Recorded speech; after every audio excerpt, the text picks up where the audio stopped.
Yes, dear students, good morning to all of you. Suraj Education Group welcomes you. I am Dr. Pankaj, coaching expert, biology, and today we are discussing about one of the most important topic of 12th class, that is Pleiotropy. Maximum exams में ये question पूछ लिया जाता है about पीलियोट्रॉफी के बारे में. पीलियोट्रॉफी क्या होता है? That is one of the most important question. So what do you mean by pleiotropy? Pleiotropy means a condition in which single gene influences more than one trait is known as pleiotropy. जिसमें एक gene influence कर रहा है more than one trait को, that is known as pleiotropy, and the gene is known as pleiotrophic gene. Okay, next point.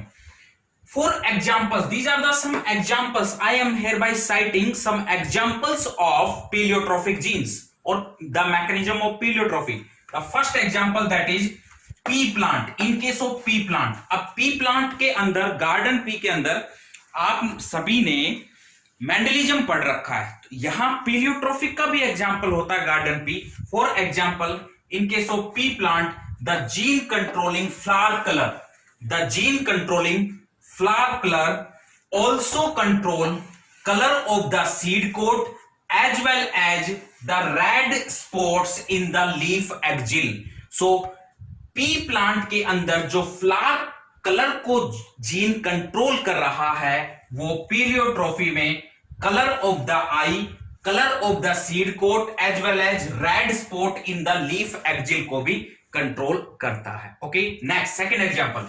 In case of drosophila, white eye mutation causes depigmentation in many parts of the body. Drosophila के अंदर पीलियोट्रॉफी का example देखने को मिलेगा हमें. And the third example, that is very important example, pleiotrophy in humans. Humans के अंदर pleiotrophy. In case of humans, the examples of pleiotrophy, that is sickle cell anemia, is it is also an example of pleiotrophy. Phenylketonuria, that is known as PKU, one of the most important disease. Third example, Gardner syndrome. And fourth example, that is cystic fibrosis. So हम सभी को discuss करेंगे. यहां सिर्फ हम एक condition को discuss करने जा रहे हैं अभी, that is PKU means phenylketonuria.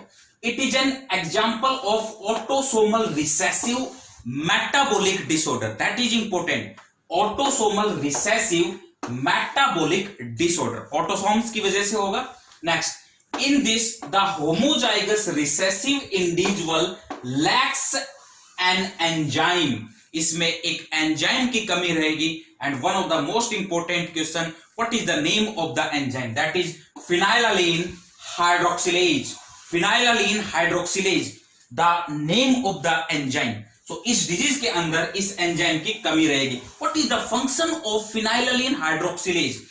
The phenylalanine hydroxylase convert an amino acid, that is known as phenylalanine. It convert amino acid into tyrosine, and tyrosine is responsible for the formation of dopamine. Brain के अंदर आप बहुत अच्छे से जानते हैं dopamine क्या होता है, as well as melanin. So tyrosine forms dopamine as well as melanin. लेकिन ये सारा प्रोसेस आपका ये टायरोसिन में कन्वर्ट करेगा फिनाइलालाइन हाइड्रोक्सिलेज लीवर के अंदर.